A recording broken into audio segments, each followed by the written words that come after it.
Во принцип, секогаш постојат начини како да се зголеми или да се промени просечната плата. Тоа зависи од даночните политики, од политиките за придонеси за вработување. Еден од начините може да биде и деловните субјекти во Република Македонија да ги исплаќаат целосните бруто плати преку платниот промер на Република Македонија. За зголемување на просечните плати потребно е зголемување на продуктивноста на работната сила.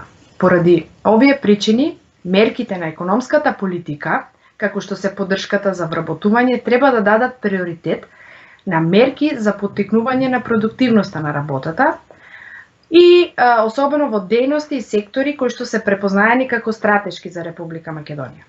Во практика тоа значи комбинација од интервенции кои ќе стимулираат значителни инвестиции во човечкиот капитал, посебно со акцент на образование на средната стручна спрема, инвестиции во технологија, инфраструктура и така натаму.